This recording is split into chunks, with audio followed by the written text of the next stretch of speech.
একটি জাতি ধ্বংস হয়ে গিয়েছিল, যেখানে আল্লাহর এক অলৌকিক নিদর্শন চোখের সামনে থাকার পরেও তাদের মনকে নাড়া দিতে পারেনি। তাদের কাছে ছিল মাত্র 3 দিন সময়, আর তৃতীয় রাতে এমন এক ভয়ঙ্কর আওয়াজ এলো যা পাহাড়গুলোকেও চিরতরে ভেঙে দিল। তাদের নাম ধুলোয় মিশে গেল। সবকিছুর শুরু হয়েছিল একটি আল্লাহর নিদর্শন উটনীকে দিয়ে। তারা সেই উটনীকে অস্বীকার করে নিজেরাই নিজেদের সর্বনাশ ডেকে এনেছিল। আজকের অনেক জাতিও তাদের অহংকারে এতই মত্ত যে তারা পূর্বপুরুষদের এই ভুলগুলো ভুলে গেছে। তারা ভাবে, আমরা আমাদের বাপ দাদাদের রাস্তা ছেড়ে দিব, আমরা শক্তিশালী জাতি, আমাদের কি ক্ষতি হতে পারে। কিন্তু আল্লাহর বিচার ঠিকই আসে। শেষ পর্যন্ত শুধু ধুলোর ধোঁয়া, ভাঙা বাড়ি আর নীরবতা ছাড়া কিছুই অবশিষ্ট থাকে না। যারা হযরত হুদ আলাইহিস সালামের উপর বিশ্বাস রেখেছিল, আল্লাহ তাদের রক্ষা করলেন। আল্লাহর শুকরিয়া, আমরা বেঁচে গেছি। সেই পুরনো জনপদ ছেড়ে চলে গেল। পথ কঠিন হলেও তারা ধৈর্য ধরে নাজাদ ও হিজাজের পাহাড় পেরিয়ে এক সবুজ অঞ্চলে পৌঁছায়। আল উলাতে তারা নতুন জীবন শুরু করল। ধীরে ধীরে তাদের বংশধররা সংখ্যায় বাড়তে থাকে এবং একসময় তারা ওয়াদি উল হিজর, যা মাদাইন সালেহ নামে পরিচিত, সেখানে বসতি স্থাপন করে। এরাই হলো সেই সামুদ জাতি। সামুদ জাতি ধীরে ধীরে খুব শক্তিশালী হয়ে উঠল। আল্লাহ তাদের জ্ঞান এবং বুদ্ধি দিলেন আর শেখালেন পাহাড় কেটে ঘর তৈরি করার কৌশল। তারা এমন শহর বানালো যেখানে পাথরের দেয়াল, থাম এবং নকশা ছিল নিখুঁত ও সুন্দর।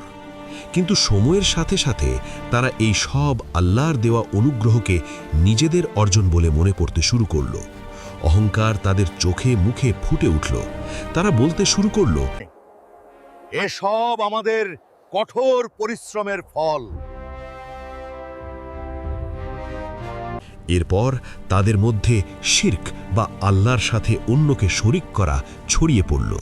তারা পাথরের মূর্তির পূজা শুরু করল। দুর্বলদের ওপর অত্যাচার বাড়ল আর ক্ষমতাশালী সর্দারদের কথাই আইন হয়ে দাঁড়াল। সামুদ জাতির মধ্যে উবাইদ বিন মাসেরের ঘরে জন্ম নিলেন এক আলোকিত পুরুষ, সালেহ আলাইহিস সালাম।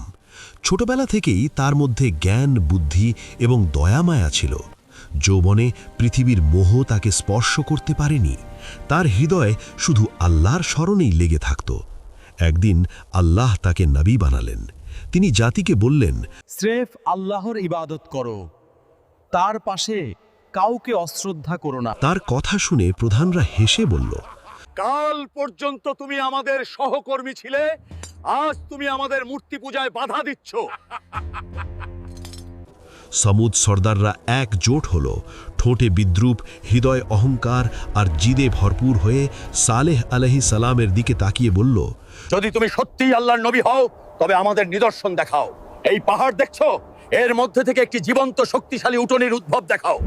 এটা কোনো সাধারণ অনুরোধ ছিল না, এটা ছিল চরম জিদ। সালেহ আলাইহিস সালাম আল্লাহর কাছে দোয়া করলেন। হঠাৎ বাতাসের রং পাল্টে গেল। পাহাড়টা ভেতর থেকে কেঁপে উঠল। ধীরে ধীরে 2 ভাগে ভেঙে গেল। আলো ফুটল, ধুলো উঠল, আর মাঝখান থেকে এক চমৎকার উটনী বেরোল। তার নাম নাকাতুল্লাহ, আল্লাহর উটনী। এইটা আল্লাহর মুজিজা, এইটা অস্বীকার করার কোনো উপায় নাই। এটা ছিল আল্লাহর এক স্পষ্ট নিদর্শন।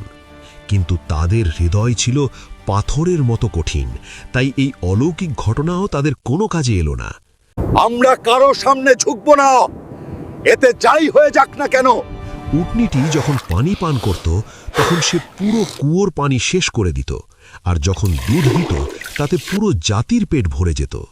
আল্লাহর নির্দেশে একদিন উটনী পানি খেত, পরের দিন তারা খেত। এই নিয়মে উটনীটির ভাগ ছিল। কিন্তু একসময় অহংকার তাদের চোখকে এতটাই অন্ধ করে দিয়েছিল যে তারা উটনীটির উপস্থিতি আর সহ্য করতে পারল না। আমাদের ওপর রাজত্ব, এই শর্ত আমাদের ওপর চলবে না। যারা ঈমানের পথে আসছিল, সর্দাররা ভয় পেল। কাল যেন এমন না হয় যে পুরো জাতি সালেহ আলাইহিস সালামের পথ অনুসরণ করে। তাই এক রাতে তারা ষড়যন্ত্র করল। রাতের অন্ধকার যখন ঘন হলো, পাহাড় থেকে শীতল বাতাস বইছিল।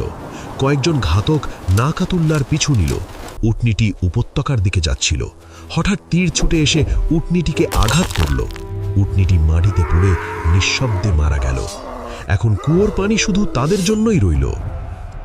এখন পানি শুধু আমাদের।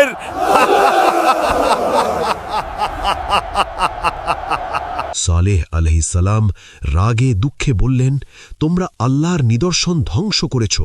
তোমাদের হাতে আর মাত্র 3 দিন সময় বাকি। শুধুমাত্র 3 দিন। দেখা যাবে মা। প্রথম দিন তাদের মুখ হলুদ হয়ে গেল, যেন তাদের মুখের আলো কেড়ে নেওয়া হয়েছে। দ্বিতীয় দিন তাদের মুখ লাল হয়ে গেল, বাতাস গরম হল, আকাশ রক্তের মতো লাল হয়ে উঠল। তৃতীয় দিন উপত্যকায় এক অদ্ভুত ভয়ের ছায়া নামল। মৃত্যু খুবই কাছে। আযাব খুবই নিকটে। এখন আমাদের কি হবে? ফজরের ঠিক আগে পৃথিবী কেঁপে উঠল। পাহাড়গুলো নড়তে শুরু করল। এক ভয়ঙ্কর চিৎকার, যা মানুষের রূহ পর্যন্ত কাঁপিয়ে দেয়, সেই উপত্যকায় ছড়িয়ে পড়ল। সামুদ জাতির সব কিছু সেখানেই থমকে গেল। আল্লাহর গজব নেমে এসেছিল। উপত্যকার নীরবতা আজও যেন ফিসফিস করে বলে, আসল শক্তি আসে ঈমান থেকে, ইট পাথরের নির্মাণ থেকে নয়। গতকালকের শক্তিশালী জাতি আজ শুধু একটি শিক্ষণীয় বিষয়।